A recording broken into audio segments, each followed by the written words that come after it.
दुनिया भर की तरह ना पाकिस्तान में भी कारोबार के रुझानात तब्दील होते ही जा रहे हैं।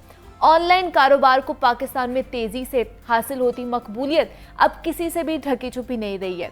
ना दुकान किराए पे लेने की अब परेशानी होती है और ना ही उसकी पकड़ी देने का कोई झंझट होता है कि हम लोगों ने पैसे जमा करने हैं और फिर उसकी पकड़ी देनी है। बस हमने घर पर बैठना है, अपना ऑनलाइन स्टोर बनाना है, उस पर मुख्तलिफ चीज़ें भरनी है और फिर दुनिया जहाँ में डिलीवरी के ज़रिए अपने ग्राहकों को उनकी मनपसंद जो चीज़ें हैं वो फ़रोख्त करनी है। और ये सब मुमकिन हो रहा है फ्रीलांसिंग, ई कॉमर्स और स्टार्टअप्स की बदौलत। पाकिस्तान में स्टार्टअप्स का रुझान तेज़ी से बढ़ता जा रहा है और पाकिस्तानी स्टार्टअप्स की मजमूई मालियत आइंदा 5 साल के दौरान $6 अरब तक पहुंच जाएगी। और हर साल ये बताया जाता है कि हज़ारों स्टार्टअप्स शुरू होते हैं जिनमें नाकामी की रेशो 90% है और महज जो 10% स्टार्टअप्स हैं वो ही कामयाब हो पाते हैं। और हर कारोबारी मालिक और सेल्समैन का बुनियादी हदफ होता है कि सेल्स में ज़्यादा से ज़्यादा इजाफा किया जाए और सेल्स रेट ज़्यादा लेना चाहिए। लेकिन अगर लोग कुछ ऐसी बुनियादी गलतियां भी कर बैठते हैं जिसकी वजह से जो सेल्स कम होती हैं उनकी और स्टार्टअप नाकाम हो जाता है, तो ये गलतियां कौन कौन सी हम कर बैठते हैं और इनसे कैसे हम बचा जा सकता है, सेल्स कैसे बढ़ाई जा सकती है, इस पर बात करेंगे। हमारे साथ इस वक्त मौजूद है उमैर अरशद, है मार्केटिंग एंड सेल्स एक्सपर्ट हैं। उमैर, आपको वेलकम कहती हूँ जागो लाहौर में। कैसी हैं आप? Thank you very much. अल्हम्दुलिल्लाह मैं ठीक हूँ, आप सुनाइए। मैं भी बिल्कुल ठीक ठाक। उमैर, ई कॉमर्स इंडस्ट्री और स्टार्टअप और ये जो फ्रीलांसिंग की इंडस्ट्री बहुत ज़्यादा बढ़ती ही जा रही है और हर कोई इसमें जंप इन करना चाह रहा है। मुझे बताइए कि इसमें आ तो रहे हैं बहुत से लोग, लेकिन रेशो इतनी कम क्यों है? 90% जो स्टार्टअप्स हैं वो नाकाम होते हैं, इसकी क्या वजह आपको लगती है? देखें, इसकी सबसे बड़ी वजह ये है कि आइडियाज़ और प्लान्स जो हैं वो कभी भी किसी को भी किसी टाइम भी कहीं भी बैठे हुए आ जाते हैं। हाँ जी।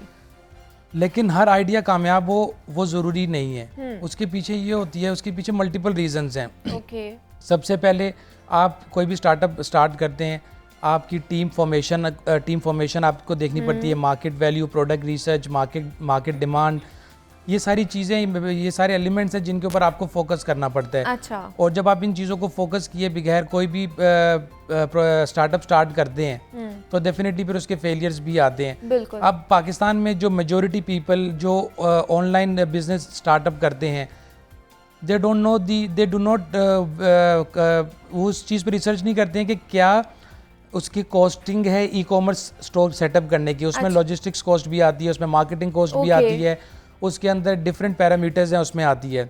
जो मेजर प्रॉब्लम मैंने फेस की है या मैंने एक्सपीरियंस की है वो ये है कि टीम फॉर्मेशन इस तरह है कि आपको, अब पाकिस्तान में ज़्यादातर सेट कल्चर है। हाँ जी। अगर आप एक बंदे को आइडिया आ गया तो वो CEO बन के बैठ जाएगा।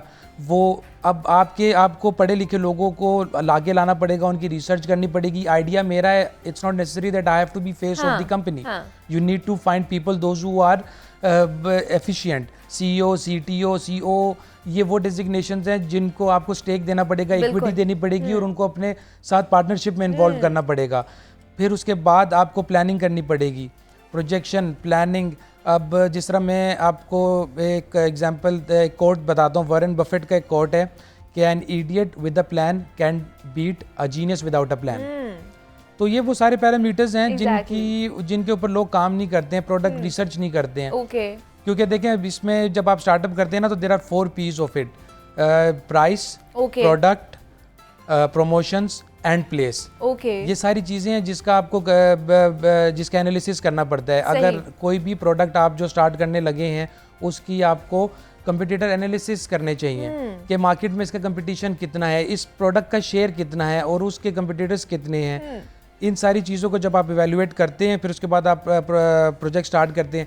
फिर सबसे बड़ी प्रॉब्लम ये कि हम कभी हमारी रिसर्च में कमी होती है जिसकी वजह से हम फेलियर होते हैं। डेफिनेटली अगर आप आज ई कॉमर्स को या जब ऑनलाइन बिजनेसेस नहीं इस तरह शुरू किए जाते थे, तो अगर आप आज से 10, 15, 20 साल पीछे चले जाएं तो एक आदमी या कोई भी पर्टिकुलर पर्सन, इंडिविजुअल या फर्म एक प्लान और आइडिया लेके आती थी, उस पर सालों रिसर्च होते थे। अगर आप 20 साल 50 साल पहले पाकिस्तान में कॉर्पोरेट क्लाइंट्स के ऊपर चले जाएंगे तो आपको पता चलेगा जो बड़े बड़े ग्रुप्स हैं उनकी तरक्की के पीछे सबसे बड़ी रीज़न ये है कि वो एक हिस्सा जो है अपना इन्वेस्ट किया करते थे रिसर्च एंड डेवलपमेंट के ऊपर।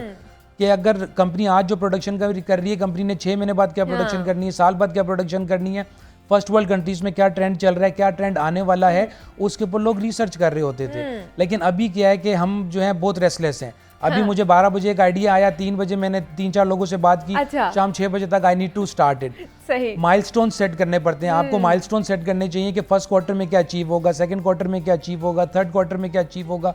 अगर फर्स्ट क्वार्टर में ही कुछ अचीव नहीं हो रहा तो then you know there is something wrong, then we need to stop it, then we need to figure it out what is the issue. अब लास्ट ईयर एयरलिफ्ट और एक और स्टार्टअप है, उन्होंने $86 बिलियन पाकिस्तान में इन्वेस्ट किए। अब फॉरेन इन्वेस्टमेंट आ रही है, इकोनॉमी अच्छी हो रही है, क्योंकि आप हमारी पाकिस्तान की इकोनॉमी इज गेटिंग बेटर। उसकी सबसे बड़ी एग्जांपल ये है कि ई कॉमर्स और कोविड के दौरान पाकिस्तान में जो यूथ है उसकी बेरोजगारी बहुत हद तक का प्रॉब्लम रिजॉल्व हो गया। ई कॉमर्स में there is a place for every person. कोई जिसके पास स्किल सेट है, जिसके पास स्किल सेट नहीं है, क्योंकि इंडस्ट्री इटसेल्फ अभी बूम के ऊपर है और इंडस्ट्री इटसेल्फ अभी ग्रूम हो रही है। तो स्टार्टअप्स के लिए ये मेरा ये मानना है कि उनको प्रोजेक्शन और प्लानिंग करनी चाहिए, और जो लोग इस डोमेन में काफ़ी अरसे से हैं उनसे मशवरा करना चाहिए और फिजिबिलिटी बनानी चाहिए, capital investment, how long you can survive with sales and without sales. लेकिन उमर, सॉरी मैं आपको इंटरप्ट कर रही हूँ, इसमें कहते हैं कि वन मैन आर्मी होती है शायद। अगर हम इस इंडस्ट्री में आएंगे तो एक ही बंदा सारा कुछ कर लेगा, वो अपना स्टार्टअप भी स्टार्ट कर लेगा, प्लानिंग भी कर लेगा, रिसर्च भी कर लेगा, बाकी सारी चीज़ें भी कर लेगा। ये क्या ये भी एक लैक है हमारे इस चीज़ में कि हम कामयाब नहीं हो पा रहे होते? डेफिनेटली ये वो जो 90% पीपल जो कामयाब नहीं हो पा रहे हैं, ये जो अभी आपने एग्जांपल दी है, ये वही लोग हैं जो कामयाब नहीं हो पा रहे हैं। एक बंदा कभी भी कुछ भी नहीं कर सकता है। देखें, कोई भी कारोबार या काम शुरू किया जाता है तो सबसे पहले उसका इंफ्रास्ट्रक्चर ले डाउन किया जाता है। If I start a business today with 1 person और 2 पर्सन, तो मैंने अपना गोल क्या सेट किया कि मुझे इस कंपनी को 200-500 बंदे पे लेके जानी है, तो आज से ही मेरा इंफ्रास्ट्रक्चर ऐसा होना चाहिए। I have worked with more than 150 clients in last 3 to 4 years. ठीक हो गया। मैंने ये नोटिस किया है कि किसी के पास ब्रांड मैनुअल्स नहीं है, किसी के पास ब्रांड पॉलिसी नहीं है। हर बंदा अपना इररेलेवेंट और इनडायरेक्ट कंपटीशन सेट कर लेता है। एक छोटा ब्रांड है जिसने अभी स्टार्ट किया है, वो अपना आपको उस ब्रांड के साथ कंपेयर करना शुरू कर देगा जो 50 साल से मार्केट में एग्जिस्ट करता है। तो जब आप रॉन्ग कंपटीशन करेंगे तो डेफिनेटली फिर आपके टारगेट्स और गोल्स भी रॉन्ग हो जाएंगे, you can not achieve them.